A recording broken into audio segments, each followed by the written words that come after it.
Hello, dear YouTube viewers, I hope you're doing well. Okay, let's start our video. Clara begins by describing the ordinary chaos of her life with Ethan, a man she loves but often finds exasperating.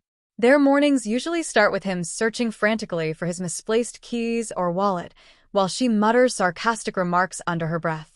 He's the kind of husband who forgets their anniversary but spends hours perfecting a corny joke for their neighbor's barbecue. Clara's tone is dry, witty, and affectionate, but beneath it lies a weariness. She often feels like the adult in a relationship with a man who refuses to grow up. One evening, her sister Maya and Maya's boyfriend Liam drop by. They bring wine, energy, and the usual teasing atmosphere. Maya has always been bolder and more spontaneous than Clara, while Liam is the kind who loves stirring things up, mischievous, clever, and always one comment away from trouble. The group laughs, sharing small stories about Ethan's latest blunders, the time he accidentally locked himself out wearing only a towel, or when he replaced the sugar with salt as a joke. Clara tries to laugh too, though she's half embarrassed, half defensive. As the night wears on, Maya proposes a spontaneous idea, a weekend getaway to a cabin in the mountains. She claims it's the perfect way to unwind and maybe get Ethan to act like an adult for once. Ethan, ever the optimist, jumps at the idea and insists on planning everything himself. He talks about scenic drives, campfires, and how he'll be in charge this time. Maya rolls her eyes at Liam, whispering loud enough for Clara to hear, "The world's most harmless idiot is about to lead an expedition." Clara laughs, more out of habit than amusement. Deep down, she just wants peace, a break from managing everyone else's chaos. The trip begins on a bright Saturday morning. Ethan drives, humming loudly to old pop songs, missing exits, and cracking jokes that don't land. The others groan and tease him, but he never seems to notice. At one point, he tries a funny scare by pretending the brakes don't work. No one laughs. Clara's irritation builds, but she bites her tongue. Later, at a gas station stop, tension turns to mockery. Maya, sipping her coffee, mutters, "He's like a kid in a grown man's body." Liam laughs and adds, "He'd probably cry if we left him for a minute." Maya smirks and says, 10 minutes. Let's see what happens. Clara frowns at first, calling it stupid, but when Ethan disappears into the shop, she sighs and half smiles. "Fine, but just a quick loop," she says. Liam cheers. Maya starts the car, and soon they're driving off, laughing as Ethan's figure fades behind them. Inside the car, laughter fills the air. Maya jokes about Ethan's possible reaction. Liam mimics his confused face, and even Clara chuckles, though uneasily. Her laughter fades first as they circle around the nearby road. She glances at her watch. 10 minutes become 15. The humor feels thinner now, forced. When they finally return, the spot where they left him is empty. The pump is still hanging. Ethan's phone lies on the car seat. He must have left it there while paying. Clara steps out, calling his name, expecting him to jump out from behind something, grinning. But there's no response. Inside the small convenience store, the clerk shrugs and says he saw Ethan leave, with some guy in a red jacket, heading toward the wooded path behind the station. Confusion replaces laughter. Maya insists he's probably still joking back. Liam tries to stay light, suggesting maybe Ethan wandered off to prank them instead. But Clara feels a heavy dread forming in her chest. The sun begins to sink behind the trees, shadows stretching across the lot. She calls his name again, her voice trembling now.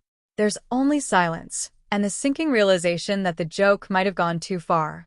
Clara's panic rises the moment she realizes Ethan isn't anywhere nearby. She grabs his phone from the car seat, her hands trembling, and tries calling his number out of instinct, forgetting it's useless. Maya insists he's probably wandering around somewhere, trying to find them. Liam agrees, laughing awkwardly, trying to lighten the tension.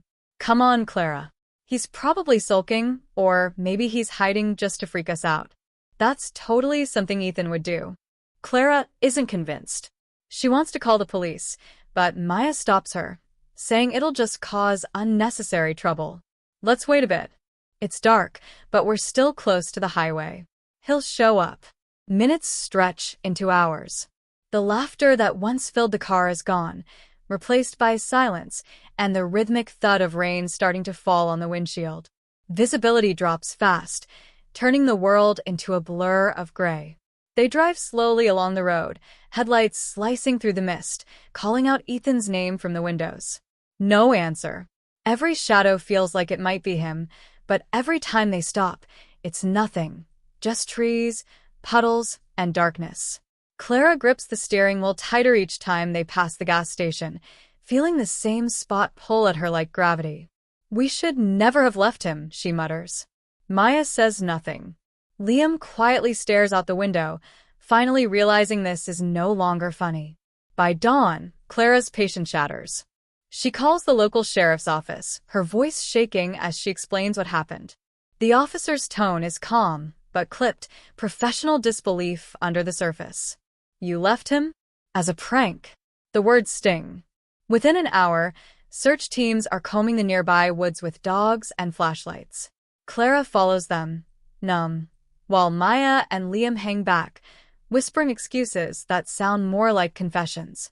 Late afternoon, one of the searchers calls out. They've found something. Ethan's jacket lies torn near a shallow creek, half covered in mud and leaves. Clara recognizes it instantly. It's the same blue jacket she begged him not to wear because it made him look like a teenage tourist. There's no blood. No sign of struggle. Just the jacket and a single muddy footprint leading toward the deeper woods. The search expands, but by nightfall, there's still no trace of him. Someone mentions seeing a man in a red jacket walking along the road around the same time Ethan disappeared, but no one can identify him. Days pass. The authorities call off the full-scale search after a week. Clara's guilt begins to rot inside her. Every conversation replays in her head. Maya's smirk, Liam's laugh, her own weak smile when she said, "Fine, just a quick loop." She can't stop thinking that if she had said no, Ethan would be home, humming off-key in the kitchen. The trip ends in silence. They pack up and drive back without a word, the sound of the tires on the wet road the only thing breaking the quiet. Back home, the house feels different, colder, emptier. Ethan's things are still scattered everywhere, reminders of the man who used to fill the space with noise and foolish jokes. His half-finished model airplane still sits on the table. His coffee mug, chipped and silly, reads "World's okayest husband." Clara can't bring herself to move anything. The silence presses against her like a weight. Maya and Liam visit a few times, awkwardly trying to comfort her, but their guilt hangs too heavy between them. Eventually, the visits stop. Clara doesn't blame them. She can barely look at herself either. Sleep becomes difficult. Every night, she dreams of Ethan, standing outside the house in the rain, his clothes soaked, face pale, staring through the window. She wakes up gasping, convinced she's heard his voice calling her name. 2 months pass. One night, at exactly 3:14 a.m., the doorbell rings. The sound slices through the quiet like a blade. Clara stumbles out of bed, heart hammering, and walks slowly to the door. When she opens it, Ethan is standing there. He looks almost the same as when he vanished. Same jacket, same jeans, same faint smile. But something is wrong. His skin is pale, almost gray, and his eyes, though familiar, seem distant, unfocused, hollow. He doesn't look exhausted or hurt. He just looks still. Clara can barely breathe. She throws her arms around him, sobbing, pressing her face against his shoulder. His body feels cold, unnaturally cold, but she doesn't care. He whispers softly in her ear, his voice calm and strange. "You came back for me." She cries harder, repeating his name over and over, too relieved to notice the way his hand lingers on her back, motionless, too firm, or how the air behind him seems just a little colder than the night. At first, Clara tries to convince herself everything is fine, that Ethan is simply adjusting after the ordeal. The police had called it a miracle that he was found alive at all. But as the days go by, the unease settles deeper in her chest. Ethan isn't quite the same man who vanished. He eats the foods he used to despise, mushrooms, olives, even pineapple pizza, claiming he must have acquired new tastes.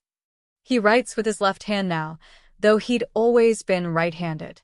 And when she teases him about their first date or hums their wedding song, he just stares blankly, as if searching for the right memory to fake.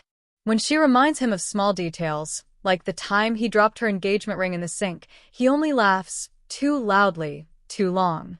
One evening, Clara gently brings up the night at the gas station, hoping to ease his mind, maybe help him process what happened.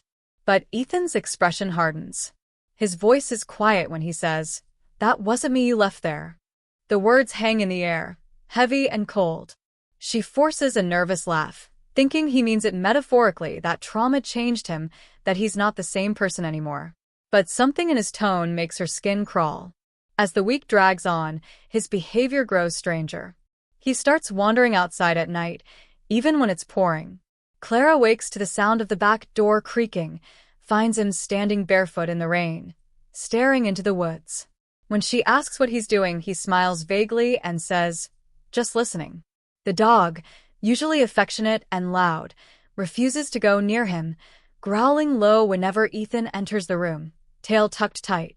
Clara starts noticing muddy footprints by the back door every morning, streaks leading from the woods straight to their porch. When she confronts him, he insists he hasn't gone out, even though his clothes are damp. One morning, Clara wakes to the sound of murmuring from the bathroom. The door is slightly ajar. Through the crack, she sees Ethan standing before the mirror, whispering something. His reflection looks wrong, just a fraction delayed, moving a heartbeat too slow. She strains to listen, and the words freeze her blood. "You almost fooled her." Almost. He catches her gaze in the mirror. Slowly, he turns, smiles too wide, and says softly, "You shouldn't have left me there." She can't speak. He walks past her like nothing happened, humming a tune she doesn't recognize. Desperate for answers, Clara visits a therapist, trying to sound rational while describing irrational things.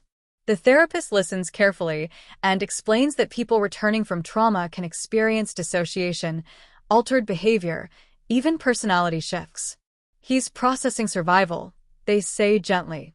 But Clara can't ignore the details that make no sense. Ethan's reflection sometimes lagging behind him, his phone gallery filled with photos of forests she's never seen, and his handwriting, once messy and looping, now sharp, almost unfamiliar. A few days later, Maya visits. She hasn't seen Ethan since the night he came back. The moment she steps inside, she freezes. Ethan greets her with that strange, calm smile. Maya barely nods, pulling Clara aside, whispering, "That's not him." Before Clara can respond, Ethan appears behind them, smiling wider, eyes unblinking. "What are you two whispering about?" he asks. Maya stammers something about old memories and excuses herself early. When she leaves, Ethan watches her car disappear down the road, without moving, standing motionless at the window long after the taillights fade. That night, the tension becomes unbearable. Ethan follows Clara around the house, his tone affectionate but heavy, almost possessive. "Would you ever leave me again?" he asks repeatedly, each time softer, but with an edge that chills her. She tries to laugh it off, but he doesn't smile. His eyes stay locked on hers, waiting for an answer. A few nights later, while doing laundry, Clara finds something that makes her stomach twist, a red jacket, soaked, torn at the shoulder, and stained with mud. It's not Ethan's, and she's never seen it before. Her mind flashes back to the store clerk's words, "He left with a man in a red jacket." Hands shaking, she goes to check the home security camera footage, something she hasn't had the courage to do before. She rewinds to the night before Ethan's return. The footage glitches, the screen fills with static, distorted lines crawling across the frame. Then, just for a moment, she sees a figure standing at the edge of the woods, tall, wearing a red jacket, unmoving. The image flickers, and suddenly the feed cuts out completely. When it resumes, the timestamp jumps forward. Ethan appears on the path, walking toward the house alone. Clara stares at the screen, heart pounding.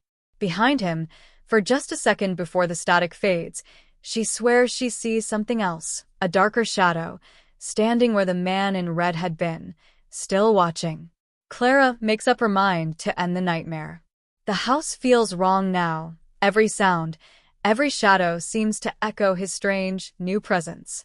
Ethan sits at the kitchen table, humming softly, that same eerie tune she's heard in her dreams. She tells him they need to talk, that they should go for a drive.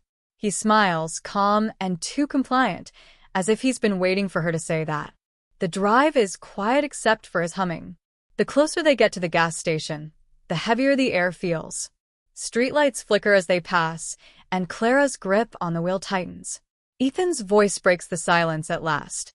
"You always did like this road," he says, almost fondly. "You just never liked who you were with." She doesn't reply. Her eyes stay on the road, heart hammering. When they finally pull into the gas station, everything looks exactly as it did months ago.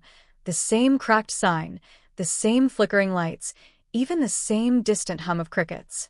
Ethan looks around slowly, smiling faintly. "You thought you could leave me here twice," he says. His voice isn't his anymore. It's deeper, distorted, layered, like something else is speaking through him. The temperature drops.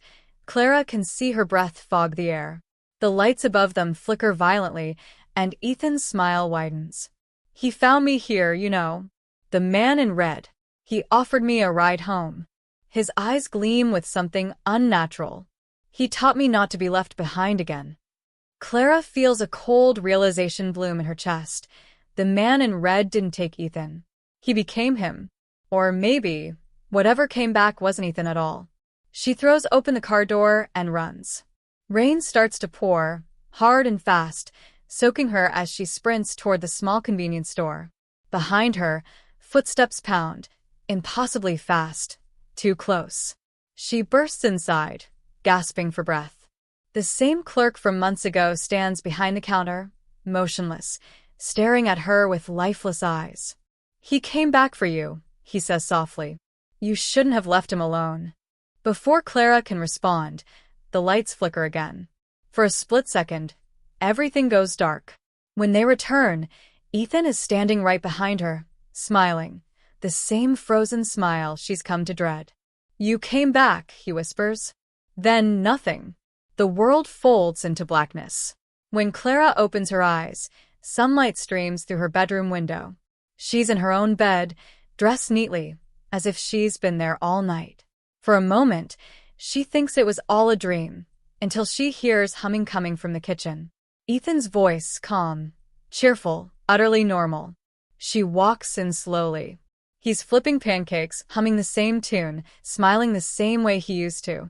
"Morning," he says brightly, as though nothing ever happened. The table is set perfectly, breakfast steaming, everything peaceful. For a heartbeat, Clara lets herself believe. Then she notices the walls.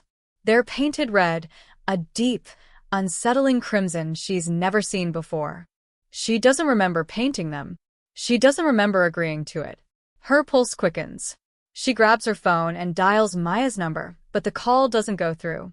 A flat tone plays. This number does not exist. Confused, she looks at the framed photos on the wall. They show her and Ethan smiling together. But something is off. The faces look slightly different, blurred, and in every picture, Ethan's eyes are faintly, unmistakably red.